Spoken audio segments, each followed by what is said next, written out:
तुझे किसने बताया?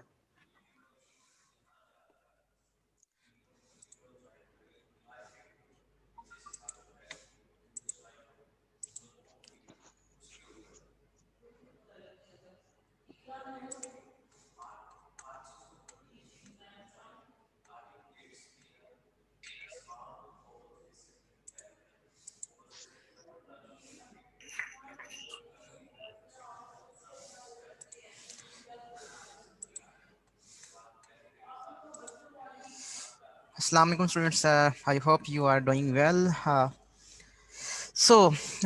Previous lecture में sorry for the delay, problem कर रहा था वो पीसी, तो इस वजह से मैंने इस पीसी को मूव कर दिया. So how are you doing now?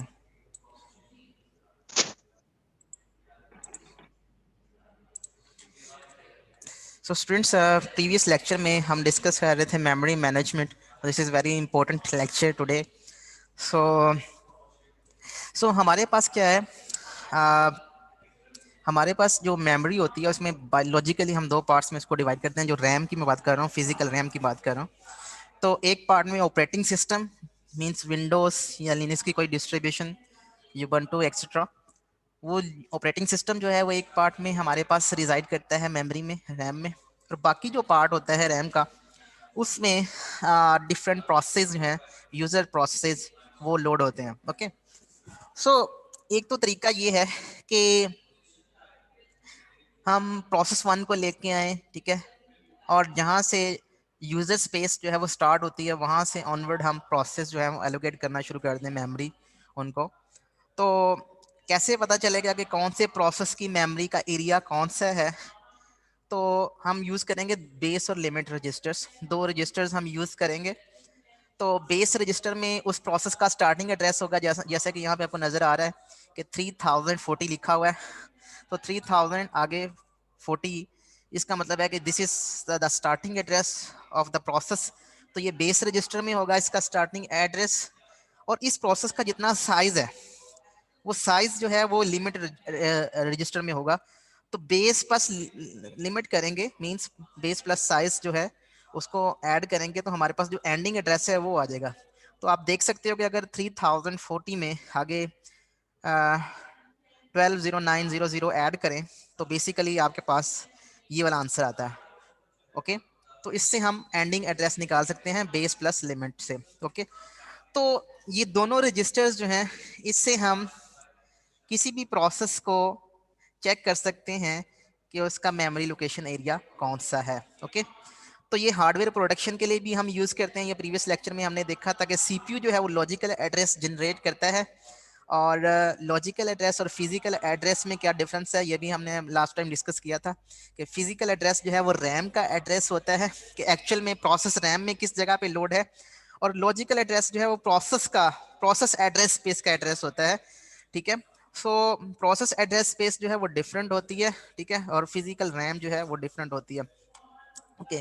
तो लॉजिकल एड्रेस जो है वो सीपीयू जनरेट करता है. तो उस लॉजिकल एड्रेस को, ठीक है, जब वो एड्रेस जनरेट होगा तो कैसे फिजिकल में कन्वर्ट होगा वो हम बाद में देखते हैं. तो फिजिकल एड्रेस जो भी होगा वो सबसे पहले हम देखेंगे कि वो बेस से ग्रेटर है या इक्वल है. अगर यस है तो आगे चले जाएंगे. फिर बेस प्लस लिमिट जो कि उसकी रेंज है, ठीक है, उसका एंडिंग एड्रेस है. तो एंडिंग एड्रेस से वो एड्रेस जो है वो लेस होना चाहिए. अगर ये दोनों कंडीशंस ट्रू हैं तो हम कहेंगे कि ये this is a valid address. Otherwise in दोनों में से कोई एक भी कंडीशन फॉल्स होती है तो वो वैलिड एड्रेस नहीं होगा. फिर एड्रेस बाइंडिंग की हमने बात की कि एड्रेसेस जो प्रोसेस है वो जब हम कंपाइल करते हैं तो कंपाइलर उसको एड्रेसेस उसके उसके साथ बाइंड करता है हर इंस्ट्रक्शन के साथ कि कौन सी इंस्ट्रक्शन कहाँ पे लोड होगी, या फिर लोड टाइम पे होता है या फिर एग्जीक्यूशन टाइम पे होता है. ये तीनों ही पॉसिबिलिटीज हैं. तो अगर कंपाइलर कंपाइल टाइम पे उसको बाइंड कर देगा उसके एड्रेस, तो उसका मतलब ये होगा कि वो एब्सोल्यूट एड्रेसेस हैं, ठीक है, और वो हमेशा वहीं पे ही लोड होगा जहां पे कंपाइलर जो है उसके साथ एड्रेसेस बाइंड करेगा. ओके. तो this is not a good case. उसका मैंने आपको बताया था कि बिकॉज सारे के सारे जो प्रोसेस होते हैं अगर वो जीरो से स्टार्ट कर रहे हैं तो कंपाइलर कह रहा है जी आपने इसको 0 से 0 पे लोड करना है, या कोई भी एड्रेस वो दे सकता है कि आपने हमेशा इसको इस जगह पे लोड करना है। तो कंपाइल टाइम बाइंडिंग का इशू ये है कि हाँ, जब भी हम लोड करेंगे तो उसी एड्रेस पे लोड करेंगे, वो एड्रेसेस जो है वो can not be changed. Okay, एक होता है लोड टाइम।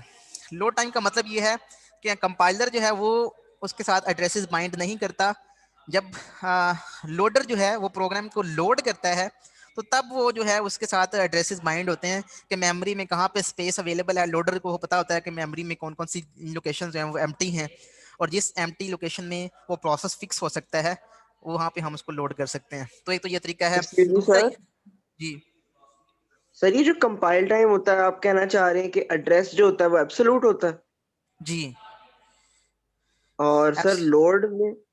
एब्सोल्यूट का मतलब ये है, let's discuss this one. Sir ये जरा रिपीट कर दें काइंडली। हमारे पास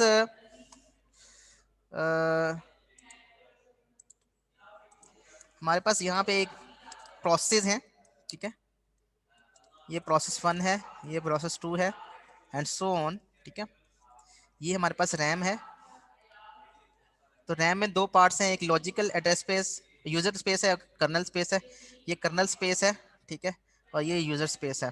तो यूजर स्पेस में हम जो प्रोसेस जो है वो लोड करते हैं। फॉर एग्जाम्पल यहाँ पे अगर तो ये एब्सोल्यूट एड्रेसिंग है। एब्सोल्यूट एड्रेसिंग का मतलब है कि कंपाइलर ने जब ये प्रोग्राम को कंपाइल किया था तो इसके हर इंस्ट्रक्शन के साथ एड्रेस बाइंड कर दिया था कि इसकी ये वाली इंस्ट्रक्शन जो है ये 0 A B C D के ऊपर जो है 0 cross A B C D के ऊपर जो है वो सेव होगी। 0 क्रॉस का मतलब ये है कि ये मैं हेक्साडेसिमल में लिख रहा हूँ ये एड्रेसेस।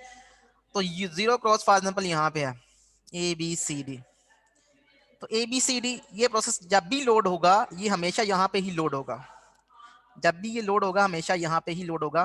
क्यों? क्योंकि हमने इसके साथ जो एड्रेस बाइंडिंग की है वो एब्सोल्यूट एड्रेसिंग है, स्टैटिक एड्रेसिंग है, ठीक है। तो स्टैटिक एड्रेसिंग का मतलब ये है कि फिक्स कर दिया है, ठीक है, एड्रेसिंग फिक्स कर दिया है कि ये जो इंस्ट्रक्शन है ये हमेशा रैम में इस लोकेशन पे जाके लोड होगी, ठीक है। तो अगर ये कंजेक्टिव एड्रेसिंग है तो ऑब्वियसली कंटिग्यूअस मेमोरी एलोकेट कर रहे हैं तो ऑब्वियसली जो नेक्स्ट इंस्ट्रक्शन होगी वो नेक्स्ट एड्रेस पे लोड होगी, जो नेक्स्ट इंस्ट्रक्शन है वो नेक्स्ट एड्रेस पे लोड होगी, एंड सो ऑन। तो ये जो प्रोसेस है P1 वो यहाँ पे लोड होगा। सपोज इन केस अगर ये स्टैटिक हमने किया हुआ है, एड्रेस बाइंडिंग की हुई है स्टैटिक, सपोज यहाँ पे एक और प्रोसेस लोड है, ठीक है, इस एड्रेस के ऊपर। तो इस अगर इसके ऊपर P2 लोड है तो we can't load P1 here, ठीक है। लेकिन P1 ने लोड होना यहीं पे ही है। तो जब ये P2 फ्री होगा यहाँ से मेमोरी को रिलीज करेगा तो तब हम P1 को एग्जीक्यूट कर सकेंगे। तो स्टैटिक का इशू ये है कि स्टैटिक जो है उसके से जो भी एड्रेस बाइंडिंग करेंगे वो हमेशा उसी एड्रेस पे जाके लोड होगा। तो ये कंपाइल टाइम एड्रेसिंग है, ठीक है। एक होता है load time addressing. Load time addressing का मतलब ये है कि हमने जब इस प्रोग्राम को कंपाइल किया था जो एक्जी बनी थी एग्जीक्यूटेबल, तो उसके साथ हमने कोई एड्रेस बाइंडिंग नहीं की। हमने ये नहीं बताया कि इसकी पहली इंस्ट्रक्शन कौन से एड्रेस पे जाके लोड होगी। We didn't tell about that, okay. तो इसका अब ये कैसे पता चलेगा कि ये प्रोग्राम लोड कहाँ पे होगा? तो लोडर जो है, ये लोडर एक प्रोग्राम है जो कि जब भी हम एग्जीक्यूटेबल को रन करते हैं, एक्जी को रन करते हैं, तो सबसे पहले लोडर चलता है। लोडर एक मॉड्यूल है, ठीक है। लोडर का काम ये होता है कि इस पूरे के पूरे प्रोसेस को मेमोरी में कहीं पे लोड करना, कॉपी करना। तो हार्ड डिस्क से रैम में कॉपी जो है ये किसका काम है? लोडर का। इसको कहते हैं लोडर। इसको इसका इसका जो फंक्शन है इसको लोड कहते हैं कि हार्ड डिस्क से प्रोग्राम को पकड़ो। प्रोग्राम कहाँ पे पड़ा हुआ है? जब भी ये प्रोग्राम लिखते हैं आप तो वो हार्ड डिस्क के ऊपर पड़ा होता है, ठीक है। वो प्रोग्राम डॉट सी की फाइल है, उसको आपने एग्जीक्यूट कंपाइल कंपाइल किया तो इसकी एग्जी जो बनेगी, जो भी एग्जी बनेगी, एग्जी वो भी हार्ड डिस्क के ऊपर पड़ी होगी। जब हम एग्जी को रन करेंगे तो वो मेमोरी में लोड होगी, रैम में लोड होगी। तो ये रैम में कौन लोड करेगा? लोडर लोड करेगा, ठीक है, लोडर। तो लोडर जब इसको मेमोरी में लोड करेगा, ठीक है, तो वो किस जगह पे लोड करेगा? जब वो उसको लोड करेगा तो फिर उस एग्जी के साथ वो बेसिकली एड्रेस बाइंडिंग करता है कि मैंने अच्छा इसको इसके साथ यहाँ पे लोड कर दिया। तो इसका मतलब ये है कि जब भी आप प्रोग्राम रन करेंगे तो हर रन के ऊपर जब भी इस सेम प्रोग्राम को रन करेंगे तो उसके जो एड्रेसेस होंगे वो डिफरेंट होंगे, अगर वो लोड टाइम एड्रेसिंग है, ठीक है, जिसको हम रीलोकेटेबल एड्रेसिंग भी कहते हैं। रीलोकेशन का मतलब ही ये है कि अगर एक दफा एक लोकेशन पे हमने इसको लोड किया है तो दूसरी दफा हम इसको दूसरी लोकेशन पे लोड कर सकते हैं। Available according to availability of memory, कि कहाँ पे रैम अवेलेबल है। तो समझ आ गई आपको रील इक्वेशन का और स्टैटिक का? Yes sir. Okay good. एक होता है dynamic run time loading. Run time loading का मतलब ये है कि बेसिकली प्रोग्राम जो है वो सारा का सारा प्रोग्राम जो है वो मेमोरी में लोड नहीं किया जाता, कुछ पोर्शन जो है वो मेमोरी में लोड कर दिया जाता है। फॉर एग्जांपल P1 के जो है ना 3 पार्ट्स हैं P1 प्रोसेस के, एक पार्ट 1 है, एक पार्ट 1 है, एक पार्ट 1 2 है और एक पार्ट 1 3 है। तो हम इसको हम मेमोरी में लोड कर देते हैं, ठीक है। इट माइट पॉसिबल कि आपका प्रोग्राम चले और वो इसकी डिमांड ही ना करे पार्ट 2 की, या पार्ट 1 3 की डिमांड ना करे। फॉर एग्जाम्पल इसमें कोई इफ कंडीशन है, वो रन टाइम पे डिसाइड करेंगे कि यूजर ने अगर ये वाला पार्ट लोड करना है या ये वाला पार्ट लोड करना है। फॉर एग्जाम्पल जैसे कि गेम्स वगैरह होती हैं, तो गेम्स में डिफरेंट स्टेजेस होती हैं, ठीक है, या डिफरेंट पाथ्स होते हैं। फॉर एग्जाम्पल आप गेम चलाते हो, आप स्टेज 1 के ऊपर आपने ना कुछ ट्रैक सेट करने हैं, ठीक है, कुछ पाथ सेट करने हैं। यू हैव 4 ऑप्शंस कि आप कोई हंटिंग करना चाहते हैं, जंगल में कोई हंटिंग करना चाहते हैं, या आप रोड पे कोई करना चाहते हैं, या इस तरह की कोई भी चीज़ है, तो आप इनमें से कोई एक ऑप्शन सेलेक्ट करेंगे। तो बाकी 3 ऑप्शन जो हैं वो मेमोरी में लोड नहीं होने चाहिए। एग्जैक्टली इसी तरीके से ये यूजर ने जब गेम चल रही थी, यूजर ने रन टाइम पे सिलेक्ट किया, तो यूजर ने, इसका मतलब ये है कि कुछ पार्ट जो है वो पहले लोड कर लेंगे और बाकी पार्ट लोड नहीं करेंगे। जब मेमोरी यूजर जो है वो रन टाइम पे डिसाइड करेगा कि उसने कौन सा जो स्टेज है खेलनी है, उसके अकॉर्डिंगली जो पार्ट होगा, गेम का जो पार्ट होगा, जो प्रोग्राम होगा, वो मेमोरी में लोड करेंगे। तो इसको कहते हैं रन टाइम एड्रेसिंग, कि रन टाइम पे हम डिसाइड करेंगे कि ये इसको हमने कौन सा एड्रेस जो है वो एलोकेट करना है। तो दिस इज समथिंग एल्स, ठीक है। तो ये तीनों की तीनों स्ट्रेटजीज जो है वो यूज करते हैं फॉर एड्रेस बाइंडिंग्स, ठीक है, कि कौन सा जो प्रोग्राम है वो उसकी इंस्ट्रक्शंस को कौन से एड्रेसेस जो हैं वो बाइंड करने हैं, एलोकेट करने हैं, ठीक है, मेमोरी में उसको कहाँ पे जो है ना स्पेस एलोकेट करनी है, ठीक है। तो ये बेसिकली प्रोग्राम का स्ट्रक्चर है। सबसे पहले सोर्स प्रोग्राम होता है, उसको हम कंपाइल करते हैं, ठीक है। उसको कंपाइल करने से जो ऑब्जेक्ट मॉड्यूल बनता है, जब हम उसको लोड करते हैं, तो लोड करने से पहले उसके साथ जो एक्सटर्नल लाइब्रेरीज होती हैं वो लिंक होती हैं, तो लिंकर जो है उसको लिंक करता है, लोडर उसको लोड करता है मेमोरी में। और मेमोरी में लोडिंग के बाद जब वो रन टाइम पे एग्जीक्यूट हो रहा होता है, तो रन टाइम पे जो बाइनरीज रिक्वायर्ड होती हैं, डायनेमिक मेमोरी बाइनरीज, वो रन टाइम पे उसके साथ हम लिंक कर देते हैं, जो कि पहले से रिक्वायर्ड नहीं होती।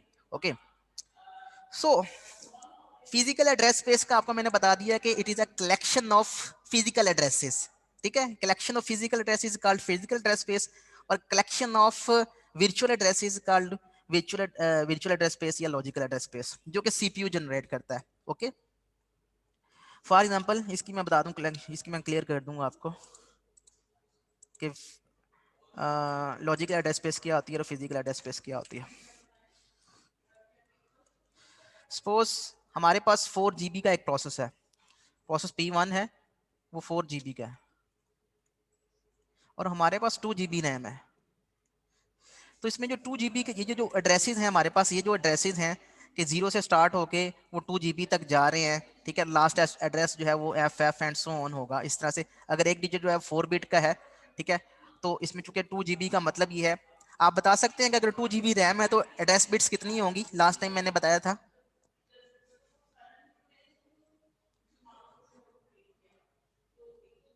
अगर 8 बाइट्स हैं तो एड्रेस बिट्स कितनी होंगी? सर 2 की बता सकते, पावर 3। किसी को नहीं पता? सर 3 होंगी। 3 होंगी। 3 थ्री कैसे सर आया? थ्री। कैसे जो आया? उसको सर 2 to 3 आएगा, 3 बिट्स सर। ये वाला लॉग ऑफ फॉर्मूला लगा के, 2 log rest of n of 2 log of of n. हाँ, log of base two n. तो ये इसका ये फॉर्मूला है। ये 8 क्या है, ये हमारे पास n है। तो ये बाइट्स जो हैं ये यूनिट है, ठीक है, और ये 8 जो है ये हम n पास करेंगे इसको, तो आंसर आएगा 3।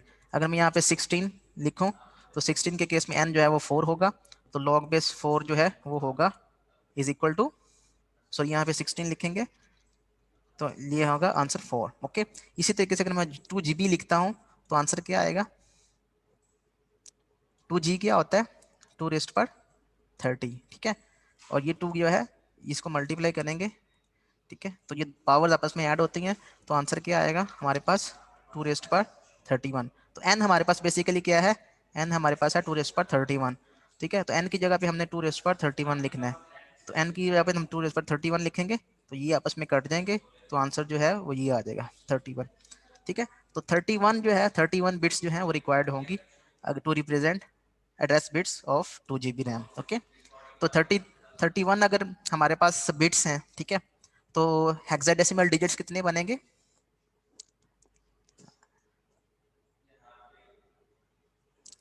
31 बिट्स जो हैं हेक्सा डिजिट्स कितने बनेंगे बताएं? 30 सर ये बताएं। हाँ, हेक्सा डिजिट जो है, एक हेक्सा डिजिट में कितनी बिट्स होती हैं, कोई सर बताएगा? सर 4। 3 4। बिट्स होती है वाह जी वाह, शहजादे लगे हुए हैं। सर है। ठीक है, सो वन हेक्सा डिजिट जो है उसमें 4 बिट्स होती हैं, तो 5 30 होंगी 32 31 बिट्स में कितने हेक्सा डिजिट्स होंगे? रिवर्स क्वेश्चन है। सर, 5 होंगी बेसिक नहीं? Basic math, basic math. एक बास्केट में 1 एक बास्केट में 4 एप्पल्स हैं, ठीक है, एक बास्केट में 4 एप्पल्स आ सकते हैं, तो 31 एप्पल्स जो हैं वो कितनी बास्केट्स में आएंगे? 31 मल्टीप्लाई बाय 4 सर, सर 4 8 4 4 8 1 ओए to 4। ओए, 1 2 4। आज पता चल जाएगा, आज पता चल जाएगा मुझे कौन आंसर देता है। एक बास्केट में 4 एप्पल्स आते हैं और 31 एप्पल्स कितनी बास्केट्स में आएंगे? वेरी 124। सिंपल, 8 तो 31 डिवाइड बाय 4। 8। शुक्र है। ए, तो 8 31 को सर। 4 से डिवाइड करेंगे बेसिकली, तो हेक्सा डिजिट्स बन जाएंगे, तो ये बेसिकली जो हेक्सा डिजिट्स होंगे वो 8 हेक्सा डिजिट्स होंगे, तो लास्ट एड्रेस जो है वो कुछ इस तरह से होगा। ठीक है, सो इस तरह से मैं आपको बता रहा था कि ये जो एड्रेसेस हैं, जो एड्रेसेस हैं 0 से लेकर ये जो 8 डिजिट्स हैं हमारे पास, 0 से यहाँ से लेकर यहाँ तक जो जा रहे हैं, ये सारी की सारी जो कलेक्शन है इसको हम कहते हैं फिजिकल एड्रेस स्पेस। ठीक है, तो ये फिजिकल एड्रेस स्पेस है हमारे पास। तो फिजिकल एड्रेस स्पेस जो है वो उसमें हर एड्रेस यूनिक होता है। जो लॉजिकल एड्रेस स्पेस है, ठीक है, वो हर एड्रेस मतलब वो उसमें हर विद इन प्रोसेस जो है वो एड्रेस यूनिक होता है, लेकिन प्रोसेस टू प्रोसेस यूनिक नहीं होता। फॉर एग्जांपल P2 जो है उसकी बात करें, तो इसकी एड्रेसेस अगर ये 4 GB का प्रोसेस है, तो इसकी जो एड्रेसेस हैं, एड्रेस बिट्स होंगी, ठीक है, वो इसमें भी 32 एड्रेस बिट्स होंगी। ठीक है, एक्चुअल में इसमें जो है वो 31 एड्रेस बिट्स हैं, ठीक है, लेकिन हेक्सा डिजिट्स जो है वो 8 ही हैं। इसमें 32 हेक्सा बिट्स होंगी, एड्रेस बिट्स, और हेक्सा डिजिट्स इसमें भी 8 होंगे। ठीक है, तो ये इसके जो एड्रेसेस हैं, ठीक है, वो भी 0 से लेकर एफ तक जाएंगे, 8 डिजिट्स होंगे एफ के।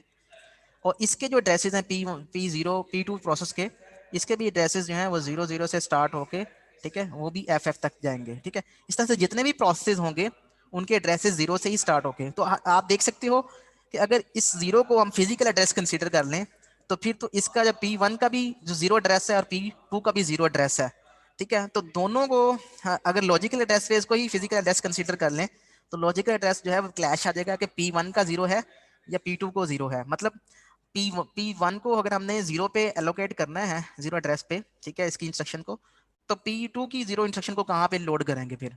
ये तो क्लैश आ जाएगा। मतलब अगर हमारे पास n प्रोसेस हैं, तो n प्रोसेस का क्लैश आ जाएगा कि उसने हम सबने यहाँ पे लोड होना है। ठीक है, तो इस वजह से हम क्या करते हैं, हम ये करते हैं कि बजाय इसके कि इसको 0 के ऊपर ही लोड करें, ठीक है, इसको किसी भी प्रोसेस किसी भी लोकेशन के ऊपर लोड कर सकते हैं। तो पता कैसे चलेगा कि ये 0 जो एड्रेस है वो एक्चुअल में किस एड्रेस पे लोड हुआ है? तो उसके लिए हमने बेस और पेज लिमिट, टेबल। ठीक है, पेज टेबल को भी यूज कर सकते हैं। वो पेज टेबल को कब यूज करेंगे उसको हम अभी देखते हैं, लेकिन इसके लिए अभी अभी तक हम जो कंटिग्यूअस मेमोरी के लिए बेस और लिमिट रजिस्टर जो है वो यूज करते हैं। तो इसमें ये जो कलेक्शन है, ये collection of logical address space है, और ये जो एड्रेसेस हैं ये collection of physical address spaces है। ओके, तो अब आई होप कि आपको क्लियर हो गया होगा। ओके, सो लेट्स डिस्कस, ये थोड़ी सी कुछ चीज़ें हैं, ये आपको बाद में समझ आएंगी कि असल में प्रोग्राम जो है वो कैसे एग्जीक्यूट होते हैं, तो रन टाइम पे, तो एक्चुअल में प्रोसेस कैसे एग्जीक्यूट होता है। ठीक है, अब क्वेश्चन मेरा सिंपल वही था कि अगर फॉर एग्जांपल आपके पास रैम कम है, ठीक है, आपके पास रैम जो है वो 2 GB है, 2 GB रैम है, ठीक है, जिसमें फॉर एग्जांपल 1 GB जो है वो ऑपरेटिंग सिस्टम लोड हुआ है यहाँ पे, और 1 GB में आपके पास यूजर प्रोसेस जो है वो लोड होने हैं, ठीक है, यूजर स्पेस है आपके पास, ठीक है। अगर आपके पास 0.5 का एक प्रोसेस है, ठीक है, P1, और 1.0 मतलब 1 GB का एक प्रोसेस है P2, ठीक है, तो आप मुझे ये बताएं, ये सिर्फ ये वाली स्पेस जो है वो हमारे लिए अवेलेबल है, ठीक है। तो जब P2 इसमें लोड हो जाएगा, फॉर एग्जाम्पल P2 पहले आता है, P2 यहाँ पे लोड हो जाएगा, तो क्या P1 लोड हो सकता है यहाँ पे? No sir. नो। जब P2 यहाँ पे लोड हुआ होगा, ठीक है, ऑब्वियसली, तो यहाँ पे P2 एग्जीक्यूट हो रहा होगा, तो P1 यहाँ पे लोड नहीं हो सकता अनटिल अनलेस के जब तक P2 जो है वो एग्जीक्यूट हो ना जाए और वो इस मेमोरी को रिलीज ना कर दे, ठीक है। तो there is a sir clash, ठीक है जी। सर हर प्रोसेस चेक करता है लोड होने से पहले कि स्पेस ऑक्यूपाई है कि नहीं जिस जगह पे उसने लोड होना। लोडर लोडर चेक करता है। लोडर इज अ मॉड्यूल जो कि मेमोरी को, जिसका मेमोरी को सारी इन्फॉर्मेशन होती है कि कौन सी मेमोरी अवेलेबल है, कौन सी अवेलेबल नहीं है। जब हम एग्जीक्यूट पर क्लिक करते हैं, प्रोसेस को रन करते हैं, तो लोडर के पास जाता है वो प्रोग्राम, और लोडर उसकी टेक केयर करता है कि उसको कहाँ पे मेमोरी में लोड करना है। तो अगर P2 जो है वो पहले आता है तो लोडर उसको यहाँ पे लोड कर देगा, और P1 बाद में आता है तो वो कहेगा कि अभी मेमोरी फुल है, ठीक है, अभी मेमोरी फ्री नहीं है, तो आपको बाद में लोड करता हूँ मैं, ठीक है, ओके। सो अगर फॉर एग्जाम्पल इन दोनों को कंकरेंटली चलाना है, कुछ टाइम के लिए इसको चलाना है, कुछ टाइम के लिए इसको चलाना है, जैसे राउंड रॉबिन टेक्निक हमने देखी थी, ठीक है।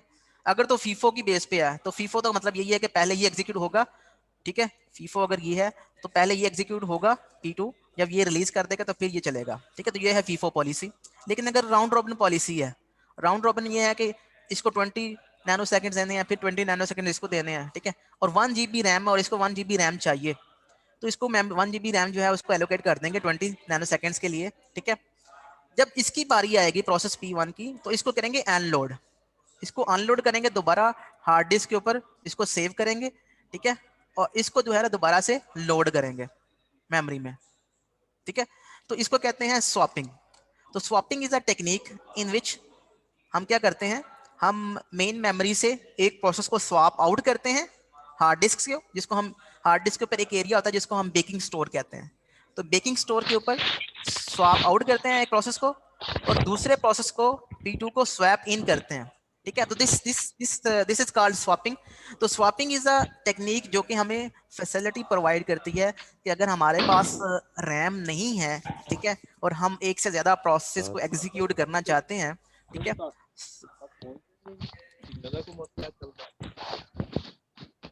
सर रैम अवेलेबल ही नहीं है सिस्टम में, आप ये बात करना चाह रहे हैं?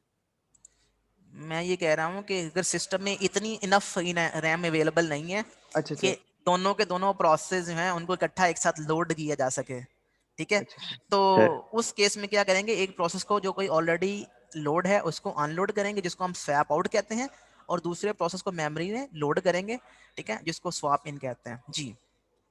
सही है, किस सर बेसिस ये पे एक तरह से स्वैपिंग हो प्रियम्पशन भी रही तो है? हुई ना, फोर्सफुली किसी से प्रोसेस मतलब ले लेते थे, और सीपीयू को जो एलोकेटेड होता था उस ये सीपीयू प्रोसेस की, को हाँ, लेके ये सीपीयू दूसरे की बात, प्रोसेस को दे।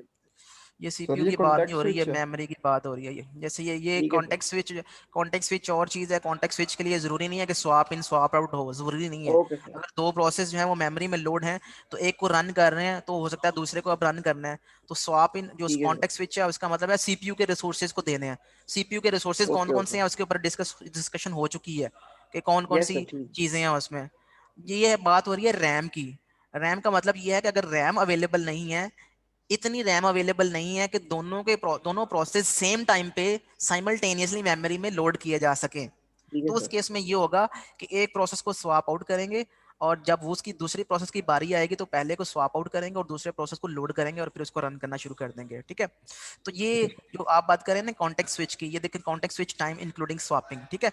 तो जो कॉन्टेक्स्ट स्विच का जो टाइम होगा वो उसमें फिर जो स्वैपिंग का टाइम होगा वो भी इंक्लूड हो जाएगा, ठीक है। तो सिर्फ पहले हमने देखा था कि सिर्फ कॉन्टेक्स्ट स्विच का मतलब ये है कि हमने एक स्टेट की प्रोसेस, एक सीपीयू की जो रजिस्टर्स हैं उसकी की स्टेट को सेव करना है, और नए जो नेक्स्ट प्रोसेस है उसकी स्टेट को, उसके रजिस्टर्स को रजिस्टर की स्टेट को लोड करना है। तो सिर्फ कॉन्टेक्स्ट स्विच में वो नहीं आता, अब कॉन्टेक्स्ट स्विच में ये स्वैपिंग का टाइम भी आ जाता है, ठीक है। तो इससे आपको आइडिया हो जाएगा कि किस तरह से कॉन्टेक्स्ट स्विच जो है it is very expensive it is very expensive call, ठीक है। तो इसमें कौन कौन से टाइमिंग्स आते हैं, ये अभी तक चूंकि हमने हार्ड डिस्क जो है उसके ट्रांसफर रेट नहीं देखा, हार्ड डिस्क से कैसे लोड करते हैं, मतलब कितना डेटा रीड करना है अगर हार्ड डिस्क से, तो कितना टाइम लगेगा, ये अभी हमने नहीं देखा। तो ये हम इंशाल्लाह जब आईओ मैनेजमेंट का चैप्टर डिस्कस करेंगे, मॉड्यूल डिस्कस करेंगे, तब हम इसको देखेंगे, ठीक है। सो मैं इसको जो है ना ये अभी स्किप कर रहा हूँ, ठीक है। तो जो टेक्निक होती है एलोकेशन की, ठीक है, वो टेक्निक हम डिस्कस करने जा रहे हैं कि किस तरह से प्रोसेसेस को मेमोरी एलोकेट कर सकते हैं। तो एक तो टेक्निक सिंपल सी है कि आप कंटिग्यूअस मेमोरी एलोकेट करें। कंटिग्यूअस मेमोरी एलोकेट करने का मतलब ये है कि आप मेमोरी जो है उसको वैसे तो उसकी लॉजिकल दो पार्टीशंस होती हैं मेमोरी की, ठीक है। दो पार्टीशंस में एक तो ये है कि जिसमें एक पार्टीशन में ऑपरेटिंग सिस्टम रिजाइड करता है, और नॉर्मली ये लोअर पार्ट होता है मेमोरी का। मेमोरी का लोअर पार्ट जो है मींस जहां से जीरो जीरो एड्रेसेस मेमोरी से स्टार्ट होते हैं, फिजिकल मेमोरी की बात हो रही है। तो फिजिकल मेमोरी, मेन मेमोरी उसको कहते हैं, रैम भी उसको कहते हैं। तो उसको लॉजिकली दो पार्टीशंस में डिवाइड करते हैं। जो लोअर पार्ट होता है उसमें ऑपरेटिंग सिस्टम रिजाइड करता है, और जो हायर पार्ट होता है, हायर मेमोरी होती है, उसमें यूजर प्रोसेस जो है वो रिजाइड करते हैं, ठीक है। तो अगर कंटिग्यूअस मेमोरी एलोकेशन है, कंटिग्यूअस मेमोरी का एलोकेशन का मतलब यह है कि हर प्रोसेस को इकट्ठी जितनी उसको मेमोरी चाहिए होगी इकट्ठी एक साथ एलोकेट की जाएगी, एक चंक में, एक ब्लॉक में उसको एलोकेट की जाएगी, ठीक है। तो इसको हम कहते हैं single contiguous section of memory. हर प्रोसेस को, each process contained in a single contiguous section of memory, ठीक है। तो कंटिग्यूअस मेमोरी एलोकेशन का मतलब ये है, ठीक है। तो इसका इसका जो है ना वो सिंपल इसका फायदा ये क्या होता है, इसका बेनिफिट ये होता है कि हम जो भी एड्रेस होता है उसको इजीली हम डिटेक्ट कर सकते हैं कि whether this address is valid और नॉट। हर प्रोसेस की रेंज जो है वो इजीली डिटेक्ट कर सकते हैं यूजिंग लिमिट और बेस रजिस्टर्स, ओके। अब फॉर एग्जांपल इसमें तो सिंपल ये है कि एक तो तरीका ये है कि हम कंटिन्यूअस मेमोरी एलोकेशन करेंगे और उसमें हम बेस और लिमिट रजिस्टर जो है वो यूज करेंगे, ठीक है। सो एक तरीका और भी है, ठीक है, जो कि हम यहाँ पे इंप्लीमेंट करना चाहते हैं यूजिंग कंटिन्यूअस मेमोरी एलोकेशन। अब यूजिंग कंटिन्यूअस मेमोरी एलोकेशन में हम दो दो तरह की चीज़ें करना चाहते हैं। हम ये करना चाहते हैं कि एक तो पार्ट ये है कि जिसमें ऑपरेटिंग सिस्टम रिजाइड करता है, और बाकी पार्ट्स में हम हमारे पास प्रोसेस रिजाइड करेंगे, ठीक है। तो अब क्या जो बाकी जो पार्ट है लॉजिकल मेमोरी का, जो रैम का, बाकी जो फिजिकल रैम का जो पार्ट है, ठीक है, उसमें हम वेरिएबल पार्टीशंस करेंगे या फिक्स पार्टीशंस करेंगे।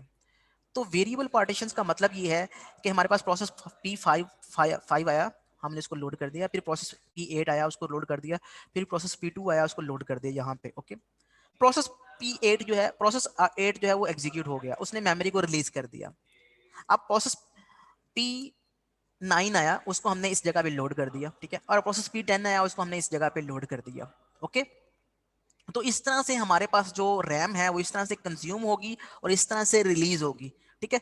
तो ये जो जो आपको ब्लू कलर में यहाँ पे नजर आ रहा है, लाइट ब्लू में, ये बेसिकली होल्स हैं, ये मेमोरी के होल्स हैं जो कि अवेलेबल मेमोरी है, जो कि अवेलेबल मेमोरी को रिप्रेजेंट कर रहे हैं, ठीक है।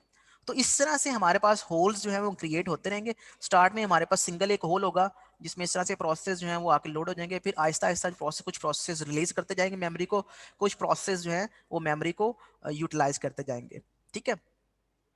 अब क्वेश्चन ये है, ठीक है, कि आपके पास कुछ इस तरह से ये स्ट्रेटजी है, मैं वो डिस्कस करता हूं आपके साथ।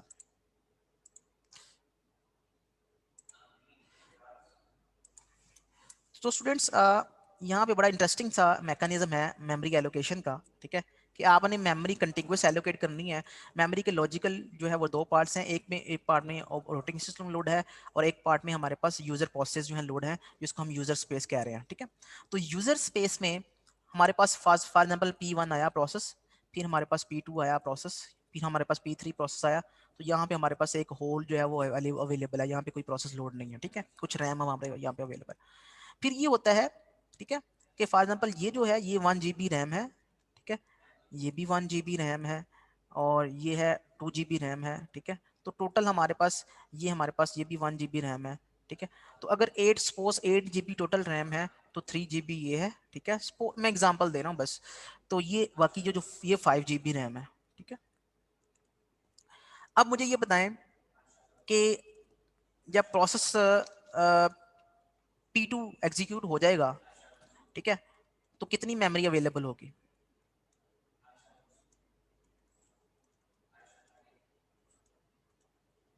बताएं। जब प्रोसेस P2 जो है वो रिलीज कर देगा मेमोरी, तो कितनी मेमोरी अवेलेबल होगी?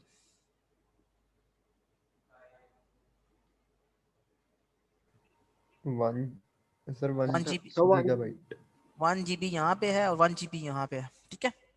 तो इस तरह से अब कौन कौन से होल्स यहाँ पे अवेलेबल हैं? एक ये फॉर एग्जांपल ये हमारे पास H1 होल है, ये H2 है, ये H3 है, ये H4 है, ठीक है। तो H2 होल जो है वो अवेलेबल है, H4 होल अवेलेबल है, तो टोटल हमारे पास रैम जो है वो 2 GB अवेलेबल है, ठीक है। सपोज एक 0.5 GB वाला प्रोसेस आता है हमारे पास, ठीक है। तो 0.5 GB वाला प्रोसेस जो है वो फॉर एग्जांपल हमारे पास प्रोसेस 5 है, तो हम उसको H2 में मेमोरी देंगे या H4 में देंगे? कहीं पे भी दे सकते हैं, जहाँ ठीक है। अवेलेबल होगी वहीं देंगे। अवेलेबल तो दोनों में है। इसको 0.5 GB चाहिए और इसको यहाँ पे भी 1 GB अवेलेबल है, यहाँ पे भी 1 GB अवेलेबल है।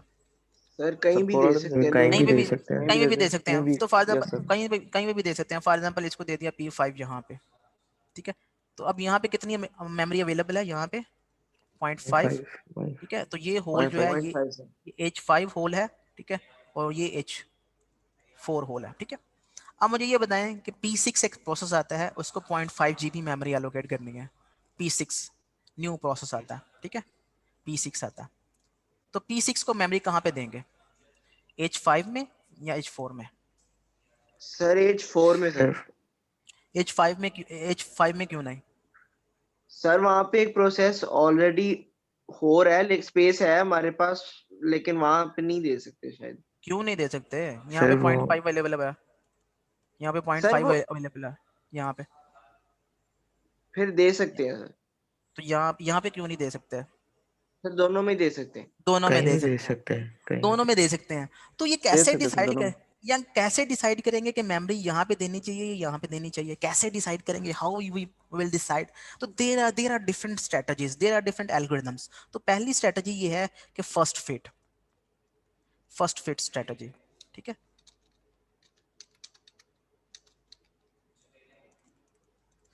दूसरी स्ट्रेटजी ये है वर्स्ट फिट, ठीक है। फर्स्ट फिट का मतलब क्या है? फर्स्ट फिट का मतलब ये है, फर्स्ट फिट का मतलब ये है कि आप यहाँ से स्कैन करना शुरू करें, ये जगह यहाँ पे जहां पे भी पहली आपको इतनी स्पेस मिल जाए कि जिसमें ये स्पेस जो है, जिस इतनी स्पेस हमें मिल सकती है, इतनी पार्टीशन में ऐसा होल आपने फाइंड करना है। पहले आपने H1 को देखना है, आपने कहना है ये तो अवेलेबल नहीं है। फिर आपने H2 को देखना है, फिर आपने कहना है ये तो अवेलेबल नहीं है। फिर आपने H5 को देखना है, आपने कहना है ये अवेलेबल है। फिर आपने देखना है कि क्या जितनी मेमोरी चाहिए हमें, क्या ये होल का जो साइज है ये इससे ग्रेटर या इक्वल है। अगर ग्रेटर देन इक्वल है तो फिर आप इसको ये वाला एलोकेट कर दें। तो अकॉर्डिंग टू फर्स्ट फिट हम H5 जो है वो एलोकेट करेंगे, ठीक है। तो अकॉर्डिंग टू फर्स्ट फिट का मतलब ये है कि जो भी आपने होल्स जो है वो स्कैन करने हैं, जहां पे भी पहला होल मिल जाएगा मेमोरी में जो कि इनफ होल होगा, जिसमें इनफ मेमोरी जो है वो इतनी मेमोरी कि जितनी हमें रिक्वायर्ड है इतनी मेमोरी एलोकेट कर सकते हैं, मिनिमम इतनी मेमोरी एलोकेट कर सकते हैं, तो हम फर्स्ट फिट के अकॉर्डिंगली उसको वो वाला होल एलोकेट कर देंगे। तो ये है फर्स्ट फिट स्ट्रेटजी। एक होती है वर्स्ट फिट स्ट्रेटजी, एक होती है बेस्ट फिट स्ट्रेटजी।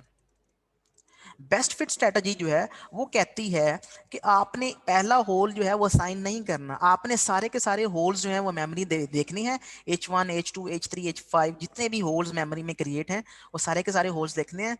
अगर जो जिसके लिए ये बेस्ट फिट हो रहा है, बेस्ट फिट का मतलब ये है कि अगर एक होल जो है फॉर एग्जाम्पल H5 होल जो है उसको 0.5 मेमोरी एलोकेट वहाँ पे अवेलेबल है, H4 में 1 GB एलोकेट है, तो इन दोनों में वो कहता है कि ये दोनों फ्री हैं। तो फर्स्ट फिट कहता है कि आपने इसको H5 एलोकेट करना है, H5 लेकिन बेस्ट फिट ये कहता है कि इनमें से जो H4 मिनिमम जो बेस्ट अवेलेबल है, बेस्ट अवेलेबल का मतलब ये है कि ये जो मेमोरी है ये इसमें भी आ सकती है और इसमें भी आ सकती है। तो चूंकि अगर मैं इसमें फिट करूंगा तो ये H5 जो है ओके। इसके लिए बेस्ट है। क्यों? क्योंकि अगर मैं H4 में फिट करूंगा तो H4 में 1.5 GB जो है वो एलोकेट हो जाएगी और 0.5 जो है वो रह जाएगी, तो 0.5 का एक और होल क्रिएट हो जाएगा, ठीक है। तो 0.5 का एक और होल क्रिएट हो जाएगा, तो लिहाजा मुझे कम से कम मेमोरी जो है वो कंज्यूम करनी है, तो H5 will be best for best fit. Okay, तो H5 जो है वो बेस्ट फिट होगा। ठीक है, तो बेस्ट फिट का आपको समझ आ गया, बेस्ट फिट का। Yes sir. Yes sir. जितने भी होल्स अवेलेबल हैं उनमें से ऐसा होल आपने डिसाइड करना है जिसका साइज कम से कम है और जो इसकी नीड को फुलफिल कर सकता हो। ओके, फॉर एग्जांपल एक होल है, फॉर एग्जांपल उसमें 0.25 GB मेमोरी अवेलेबल है, ठीक है, वो खाली है, तो वो हम इसको एलोकेट नहीं कर सकते। क्यों? क्योंकि इसका साइज कम है इसकी रिक्वायरमेंट से। तो ऐसा होल, कम से कम होल जिसका साइज जो है जो इसको अकोमोडेट कर सके, वो उसको बेस्ट फिट करते हैं। वर्स्ट फिट इसका उल्टा है। वर्स्ट फिट जो है वो बेस्ट फिट का उल्टा है, मतलब जिसमें जो जो सबसे लार्जर साइज का होल होगा वो हम इसको एलोकेट करेंगे। समझ आ गई? बेस्ट फिट में हम सबसे स्मॉलेस्ट साइज वाला होल जो है वो एलोकेट करेंगे, जो कि एलोकेट हो सकता है, और वर्स्ट फिट में हम सबसे लार्जेस्ट साइज वाला होल जो है वो एलोकेट करेंगे। ठीक है, और फर्स्ट फिट में हम इस होल को स्कैन करेंगे, जहां पे भी पहला होल जो है वो फिट आएगा तो वो हम उसको एलोकेट कर देंगे। तो आपको तीनों टेक्निक समझ आ गई? Yes yes sir. Sir. Yes. Okay, तो फर्स्ट फिट में फर्स्ट होल, बेस्ट फिट में स्मॉलेस्ट होल, और वर्स्ट फिट में लार्जेस्ट होल। ओके, अब क्वेश्चन मेरा बदल गया, क्वेश्चन में इसमें मसला गया है, कैसे इन तीनों को हम कैसे जो है वो कंपेयर कर सकते हैं, how we can compare this. ठीक है, इसको हम कंपेयर कैसे कर सकते हैं, लेट्स सी। इसका मैं आपको इसके ऊपर डिस्कशन करते हैं। तो सबसे पहले मेरे पास एक रैम है,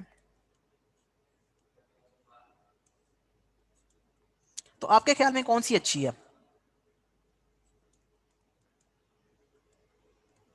कौन सी टेक्निक अच्छी है आपके ख्याल में? Sir best best fit. Fit. Best वाली। Best fit. Okay yes yes sir. Sir, उससे कोई होल नहीं बचेगा। ओके, तो फॉर एग्जांपल आपके पास 4 GB रैम है, 1 GB हमने स्पेस एलोकेट कर दी ऑपरेटिंग सिस्टम को, और बाकी 3 GB जो है वो यूजर स्पेस के लिए अवेलेबल है।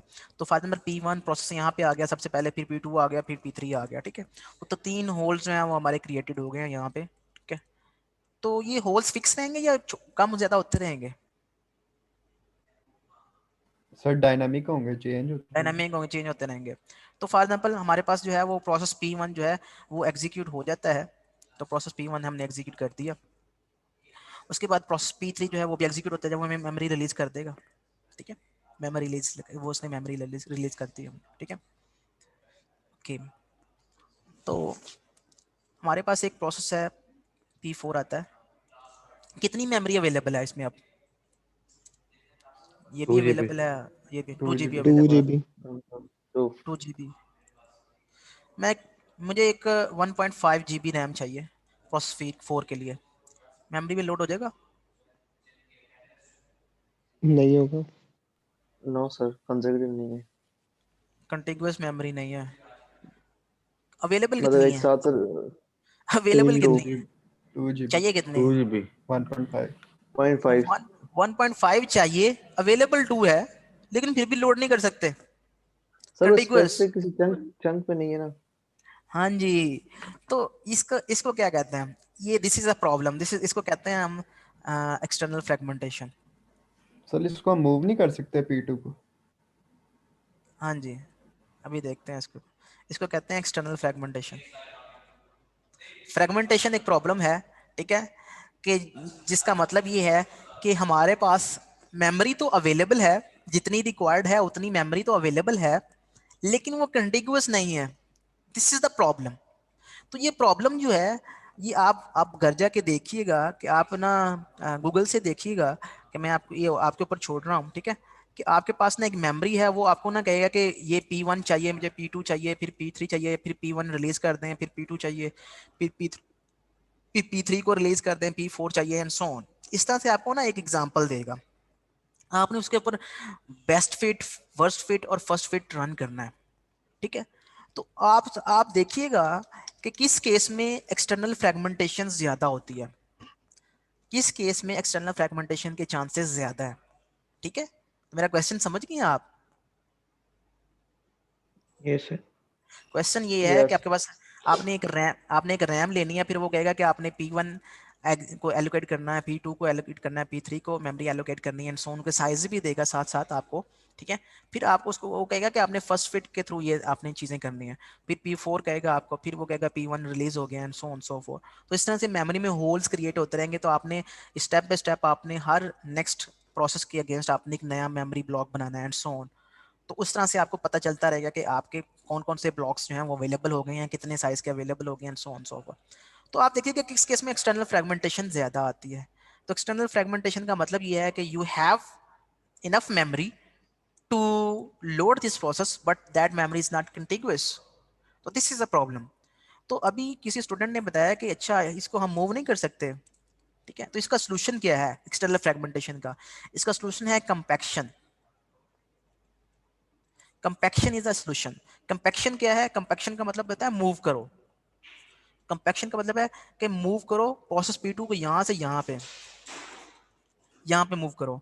तो ये मेमोरी टू मेमोरी मूव जो है इसको हम कंपैक्शन कहते हैं, ठीक है। तो this is a solution of ये फ्रेगमेंटेशन का सोल्यूशन है, ठीक है। तो हम मेमोरी एक्सटर्नल फ्रेगमेंटेशन को कंपैक्शन से रिड्यूस कर सकते हैं, ओके। तो this is the solution for external fragmentation, okay. So तो ये तो अभी बात हो गई मेमोरी की, ठीक है, इस तरह से। तो वो कहता है कि इससे इसका एक और सोल्यूशन भी है। आपके ख्याल में इसका सोल्यूशन क्या है स्टूडेंट्स? बताएं, कोई और सोल्यूशन बताएं। एक तो सोल्यूशन ये है कि आप प्रोसेस जो है वो प्रोसेस टू प्रोसेस जो है वो मेमोरी टू मेमोरी आप कॉपी कर दें, ठीक है। फॉर एग्जांपल प्रोसेस यहाँ पे कोई भी प्रोसेस नहीं है, प्रोसेस P2 जो है वो यहाँ पे प्रोसेस P2 जो है वो यहाँ पे अवेलेबल है। इस यहाँ पे भी मेमोरी अवेलेबल है, यहाँ पे भी मेमोरी अवेलेबल है। क्योंकि एक नया प्रोसेस जो है उसको ज़्यादा मेमोरी चाहिए, तो इसको हमने यहाँ पे मूव करना है। इसको कहते हैं मेमोरी टू मेमोरी कॉपी। तो कंपैक्शन से कंपैक्शन कितना अच्छा सोल्यूशन है इसका?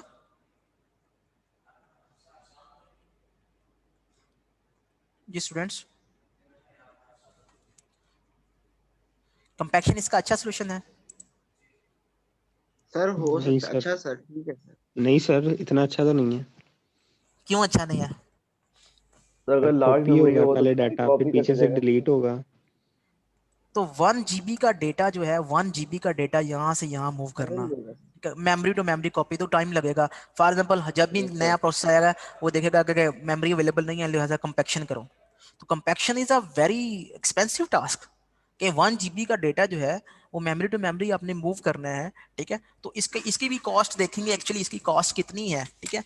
आगे जाके जब हम देखेंगे कि मेमोरी को जब हम रीड करते हैं तो मेमोरी की कॉस्ट एक रीड के ऊपर कितनी है और टोटल हमने कितने बाइट्स रीड करने हैं, तो उसको मल्टीप्लाई कर देंगे उतने ऑपरेशंस के साथ, तो ऑब्वियसली हमें टोटल टाइम जो है वो निकाल देंगे। फॉर एग्जांपल अगर हम बात करें कि एक सपोज 1 नैनो सेकंड लगता है कि हमने एक जो है ना वो एक वर्ड को रीड करना है। एक वर्ड में 4 बाइट्स होते हैं, ठीक है। तो हमने इसमें सबसे पहले वर्ड्स देख लेंगे, इसमें वर्ड्स कितने हैं, तो इसको 4 बाइट से डिवाइड कर देंगे। तो एक इट्स अराउंड 2 रेज़ पर 80, 2 रेज़ पर 28। सो 2 रेज़ पर 28 जो है इसको मल्टीप्लाई करेंगे 1। अगर एक 4 बाइट का वर्ड जो है 1 नैनो सेकंड में रीड हो रहा है, मैं एग्जांपल दे रहा हूँ एक, तो 2 रेज़ पर 28 वर्ड्स कितने में रीड होंगे, इसको 120 इतने इससे मल्टीप्लाई करेंगे, तो which is equal to 2 raise पर, ठीक है, millions nanoseconds. 256 millions nanoseconds, इतना टाइम लगेगा कंपैक्शन में अगर 1 GB का प्रोसेस है। तो compaction is an expensive task. तो इसका कोई और सोल्यूशन बताएं, इसका सोल्यूशन क्या है आपके ख्याल में, कि प्रोसेस को कंटिग्यूअस मेमोरी एलोकेट करने की बजाय हम नॉन कंटिग्यूअस कर लें?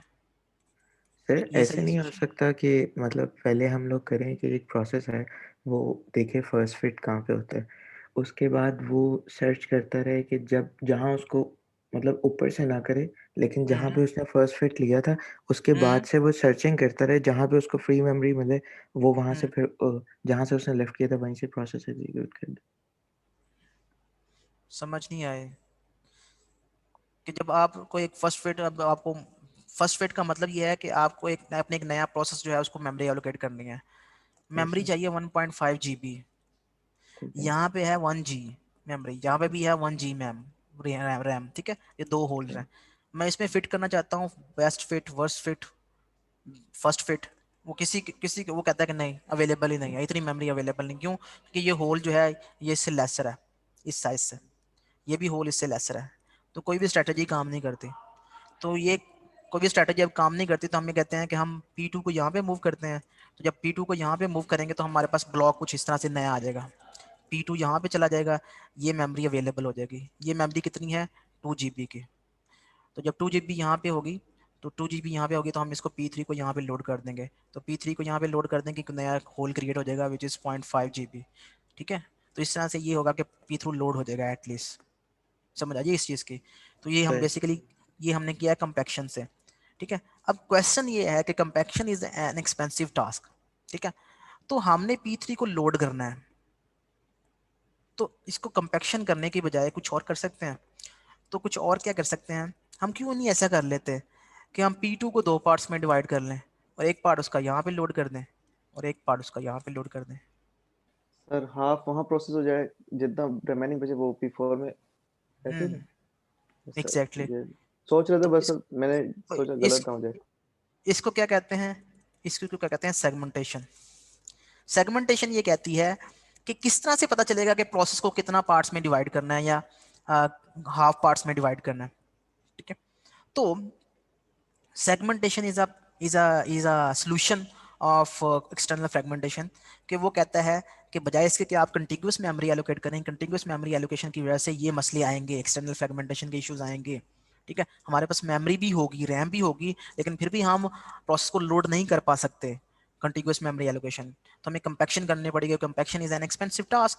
तो कहता है कि आप सेगमेंटेशन कर लें। सेगमेंटेशन क्या चीज़ है, सेगमेंटेशन में ये है कि एक प्रोसेस को हम सेगमेंट्स में डिवाइड करेंगे। एक प्रोसेस P1 है, उसको डिफरेंट सेगमेंट्स में डिवाइड कर लेंगे। कितने सेगमेंट्स में, इट्स ऑल डिपेंड्स।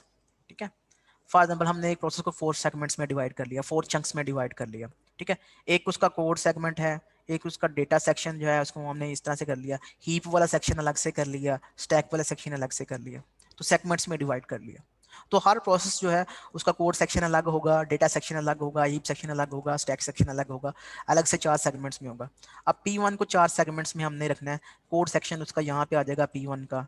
ठीक है, डेटा सेक्शन उसका यहाँ पे आ जाएगा P1 का। ठीक है, और हीप सेक्शन उसका यहाँ पे आ जाएगा P1 का। ठीक है, एंड सो ऑन। इससे फायदा क्या होगा बताएं।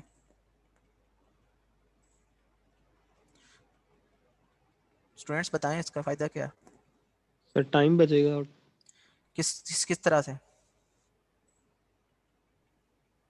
सर कॉपी करने में ज्यादा टाइम लगेगा, इसमें इसमें कम टाइम बेसिकली लगेगा फिर भी। इसमें बेसिकली कंपैक्शन नहीं करनी पड़ रही, कंपैक्शन नहीं करनी पड़ेगी। ठीक है, तो कंपैक्शन नहीं करनी पड़ेगी, तो हमारा ऑब्वियसली हर प्रोसेस, न्यू प्रोसेस के ऊपर जब भी प्रोसेस एक लोड करना है तो हम उसको बेसिकली इस तरह से लोड कर सकते हैं। ठीक है, नॉन कंटिन्यूअस। लेकिन इसको सेगमेंटेशन को फिर किस तरह से, क्या हम बेस और लिमिट रजिस्टर से सेगमेंट प्रोसेस के सेगमेंट्स की टेक केयर कर सकते हैं कि उसका कौन सा सेगमेंट कहाँ पे लोड है, पता कर चल सकता है इसका ऐसे? वो तो सर स्टैक के जरिए हो ही जाएगा। नहीं, बेस और लिमिट रजिस्टर जो है, हम यहाँ पे क्या लिखेंगे, इसका स्टार्टिंग एड्रेस कौन सा है, उसका साइज क्या है? क्या ये जो बेस और लिमिट रजिस्टर्स हैं, क्या ये इनफ हैं to to take care about the memory of the process? इसको कैसे पता नहीं चलेगा बेस एड्रेस अगर हम ये इसका दे देंगे ये वाला, और लिमिट एड्रेस जो है उसका साइज दे देंगे, टोटल साइज, तो यहाँ से ऑनवर्ड रीड करना शुरू कर देंगे, तो वो तो P2 भी इसमें आ जाएगा ऐसे। आई तो कैसे गेस पता नो चलेगा? सर, इसके लिए कुछ सर इसके लिए कुछ और सेगमेंट करना में पड़ेगा। डिवाइड होगा ना, तो एक सेगमेंट की लिमिट जो होगी वो एक एग्जैक्टली सेगमेंट की लिमिट तो उसको पता होगी ना। तो सेगमेंट अगर पर सेगमेंट बेस और लिमिट रखना पड़ेगा पर सेगमेंट। तो जितने सेगमेंट्स होंगे, फॉर एग्जांपल सेगमेंट 1 होगा, उसका बेस एड्रेस होगा अपना। ठीक है, और उसका लिमिट अपना होगा। फिर नेक्स्ट सेगमेंट जो है उसका बेस अपना होगा, लिमिट अपना होगा। फिर नेक्स्ट सेगमेंट जो है उसका बेस अपना होगा और लिमिट अपना होगा। तो इसके लिए बेसिकली एक सेगमेंट टेबल बनाना पड़ेगा, सेगमेंट टेबल। तो सेगमेंट टेबल जो है इट विल डिसाइड कि कौन सा सेगमेंट जो है वो कहाँ पे लोड है और इसका साइज क्या है। लेकिन इसमें इतनी चीज ये इंश्योर है कि जो सेगमेंट है वो इटसेल्फ कंटिग्यूअस है। ठीक है, तो हर सेगमेंट जो है वो कंटिग्यूअस है। ठीक है, तो उसका स्टार्टिंग एड्रेस है और उसका आगे लिमिट है, साइज है उसका। ठीक है, लेकिन इसमें ये है कि हर सेगमेंट के लिए, हर प्रोसेस के लिए एक सेगमेंट टेबल बनाना पड़ेगा, पर प्रोसेस सेगमेंट टेबल होगा।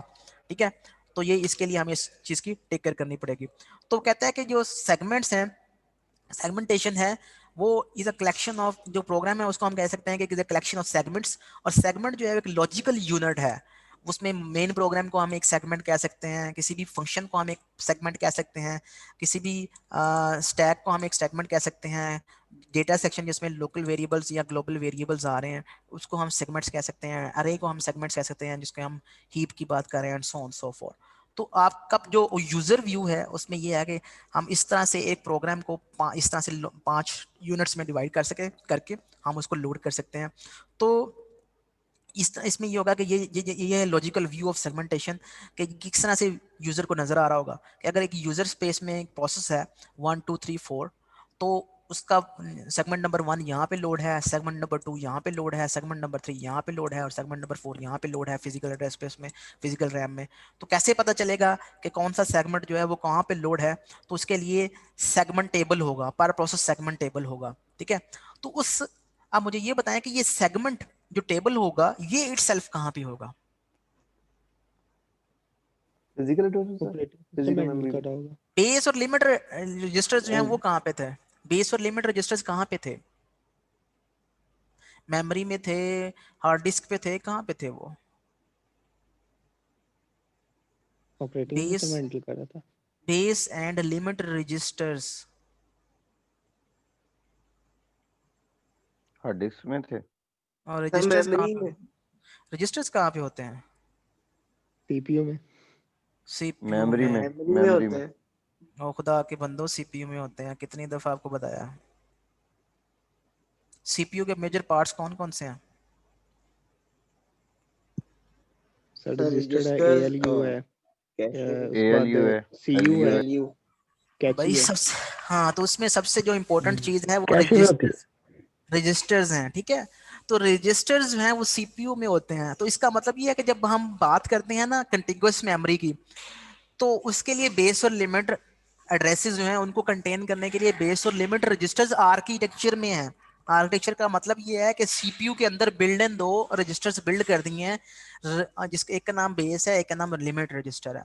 तो उन दोनों रजिस्टर्स को यूज करेंगे कि कौन, जब भी प्रोसेस को मेमोरी में लोड करेंगे तो उसके जो दोनों रजिस्टर्स के एड्रेसेस हैं, जब उसको उसकी बारी आएगी, जब उसको हम एग्जीक्यूट कर रहे होंगे, जब सीपीयू हम उसको देंगे, तो उसका मतलब ये होगा कि जो बेस और लिमिट रजिस्टर्स हैं वो basically starting address and limit address of that process उसको कंटेन कर रहे होंगे, ठीक है। सो अब क्वेश्चन ये है कि उसमें तो हमने बेस और लिमिट रजिस्टर की, अगर हम बात करें कंटिन्यूअस मेमोरी की, तो उसके लिए तो हमने 2 रजिस्टर्स यूज कर लिए, ठीक है। अगर हम सेगमेंटेशन यूज करेंगे तो फिर हमें क्या करना पड़ेगा? सेगमेंट टेबल रखना पड़ेगा। तो सेगमेंट टेबल जो है फिर हम उसको, सेगमेंट टेबल वेरी करेगा या फिक्स होगा? बेस और लिमिट रजिस्टर तो फिक्स हैं कि आपने स्टार्टिंग एड्रेस रख लिया प्रोसेस का और लिमिट एड्रेस रख लिया। क्या सेगमेंट्स फिक्स हैं हर प्रोसेस के? सर आई गेस वेरी करेगा क्योंकि हमारे प्रोसेस सेगमेंट्स, तो डिफरेंट हो, वेरी हाँ, करेगा। सेगमेंट्स तो वेरी करेंगे ना। सेगमेंट्स जो हैं वो बेसिकली किसी प्रोसेस के 5 सेगमेंट्स होंगे, हो सकता है किसी के 10 सेगमेंट्स हों, कोई प्रोसेस का है कि मैंने 15 सेगमेंट्स में डिवाइड करना है अपने प्रोग्राम को। तो इसके लिए सेगमेंट टेबल बनाना पड़ेगा। क्यों सेगमेंट टेबल बनाना पड़ेगा? कि ये प्रोसेस जो है इसका सेगमेंट नंबर 1 कहाँ पे स्टोर है, सेगमेंट नंबर 2 कहाँ पे स्टोर है मेमोरी में, सेगमेंट नंबर 3 कहाँ पे स्टोर है सेगमेंट, इसकी टेक केयर करनी पड़ेगी। कैसे? सेगमेंट नंबर 1 जो है इसका स्टार्टिंग एड्रेस क्या है, इसका साइज क्या है, इसको सेव करना पड़ेगा। सेगमेंट नंबर 2 का स्टार्टिंग एड्रेस क्या है, इसका साइज क्या है, इसको सेव करना पड़ेगा, एंड सो ऑन। तो साइज वो कहाँ पे सेव करेंगे? तो उसके लिए इटसेल्फ हमें एक पेज टेबल बनाना पड़ेगा, सेगमेंट टेबल जिसको हम कहते हैं, ठीक है। तो ये सेगमेंट टेबल इटसेल्फ कहाँ पे होगा? तो ऑब्वियसली सेगमेंट टेबल जो है वेरी करेगा, तो इसको हम हार्डवेयर में नहीं इंप्लीमेंट कर सकते। तो अगर कोई चीज़ वेरी कर रही हो तो उसको कभी भी हार्डवेयर में इंप्लीमेंट नहीं कर सकते। तो इसको हम, अगर सेगमेंट टेबल को हम रखना चाहते हैं तो उसको भी मेमोरी में रखना पड़ेगा। तो अगर सेगमेंट टेबल मेमोरी में है और उसको पता है, ठीक है, फॉर एग्जांपल मैं आपको दोबारा से बता सकता हूँ आपको कि इसका प्रॉब्लम क्या है। प्रॉब्लम ये है कि हमारे पास एक सेगमेंट टेबल है, ठीक है। प्रोसेस 1 का सेगमेंट टेबल है ये, उसके 4 सेगमेंट्स हैं, सेगमेंट 1, सेगमेंट 2, सेगमेंट 3 और सेगमेंट 4। सेगमेंट 1 जो है उसका स्टार्टिंग एड्रेस है सपोज ए बी, और उसका साइज है 1, ठीक है। ये इसका बेस एड्रेस है और ये इसका साइज है, ये लिमिट है। सेगमेंट 2 जो है वो 0FA के ऊपर स्टोर है और इसका साइज भी 2 बाइट्स है। सेगमेंट 3 जो है वो FB के ऊपर स्टोर है या FC के ऊपर स्टोर है, इसका साइज भी 2 है। सेगमेंट 4 जो है वो AD के ऊपर स्टोर है और इसका साइज जो है वो 2 बाइट्स है। ठीक है, अब क्वेश्चन ये है कि ये जो इटसेल्फ ये वाला पेज टेबल है ये कहाँ पे स्टोर होगा? ये हर प्रोसेस के लिए अपना पेज सेगमेंट टेबल होगा, ये कहाँ पे स्टोर होगा, ये क्वेश्चन है। तो ये भी हमें मेमोरी में ये बेसिकली बता रहा है कि प्रोसेस 1 का सेगमेंट 1 जो है वो कहीं पे यहाँ पे स्टोर है, ये एड्रेस के ऊपर, यहाँ पे सेगमेंट 1 है। सेगमेंट 4 जो है वो यहाँ पे स्टोर है AD के ऊपर, तो यहाँ पे कहीं पे AD है, वहाँ पे सेगमेंट 4 स्टोर है, और फिर सेगमेंट 2 स्टोर है, सेगमेंट 1 स्टोर है, सेगमेंट 3 स्टोर है, एंड सो ऑन। अब क्वेश्चन ये है कि ये जो इटसेल्फ ये वाला पेज टेबल है ये कहाँ पे स्टोर है? ये भी मेमोरी में स्टोर है। तो जब ये मेमोरी में स्टोर है तो इसका भी कोई स्टार्टिंग एड्रेस होगा। ठीक है, तो हर प्रोसेस जो है वो सबसे पहले उसका पेज जो सेगमेंट टेबल है वो भी मेमोरी में स्टोर है। तो इसके पास, इसका मतलब आर्किटेक्चर में क्या रखना पड़ेगा? आर्किटेक्चर में सिर्फ ये रखना पड़ेगा segment table base register, segment table base register. Segment table base register में क्या होगा? इस सेगमेंट टेबल का बेस एड्रेस होगा कि ये एक्चुअल में कहाँ पे स्टोर है। फॉर एग्जांपल यहाँ पे स्टोर है, ये FE के ऊपर स्टोर है, तो FE जो है वो यहाँ पे लिखा होगा। तो सबसे पहले प्रोसेस 1 क्या करेगा? सेगमेंट टेबल बेस रजिस्टर में जाएगा, वहाँ पे देखेगा कि उसका स्टार्टिंग एड्रेस इस एड्रेस पे जाएगा। ठीक है, और इस एड्रेस में देखेगा कि अच्छा उसका सेगमेंट 1 कहाँ पे स्टोर है, वो फिर इस एड्रेस पे जाएगा। तो ये अगर सेगमेंट्स वेरी करते हैं तो इसका साइज भी, सेगमेंट टेबल का साइज भी वेरी करेगा। सेगमेंट टेबल बेस रजिस्टर होगा और एक सेगमेंट टेबल लिमिट रजिस्टर भी होगा जिसमें उसका साइज होगा। तो ये दो रजिस्टर जो हैं ये हार्डवेयर में होंगे, आर्किटेक्चर में होंगे, CPU में होंगे।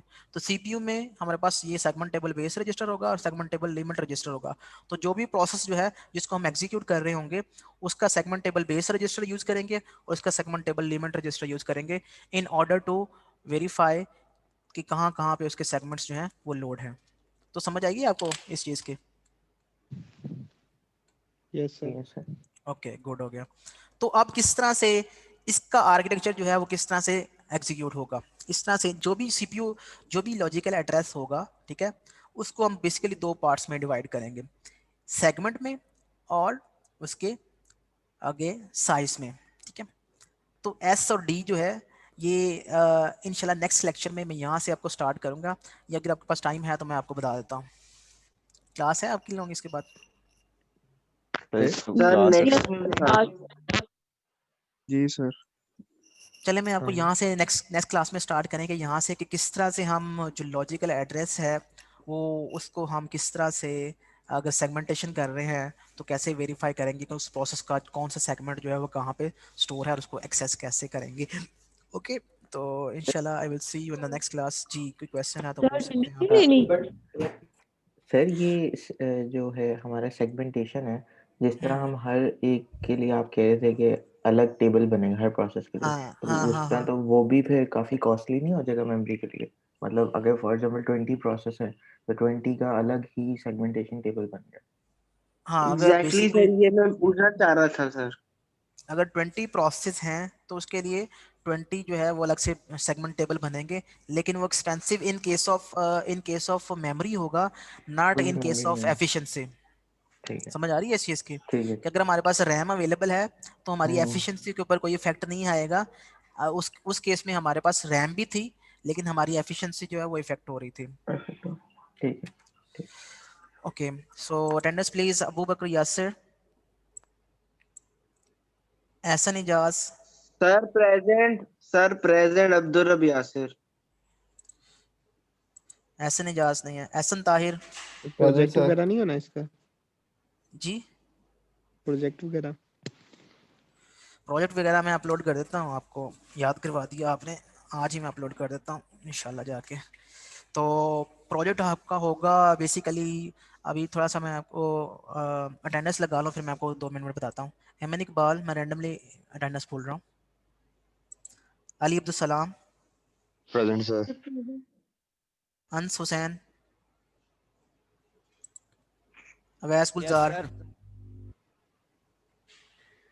फैजान मोहम्मद, सर एमन इकबाल इज प्रेजेंट। मैंने लगा दिया आपको। आप कहाँ पे थी? आप बोली नहीं पहले। Mohammad Waqas,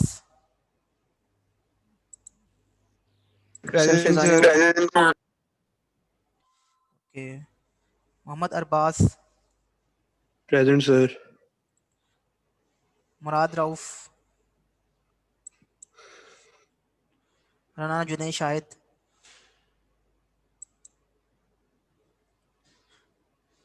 Rimsha Ali, Present, sir.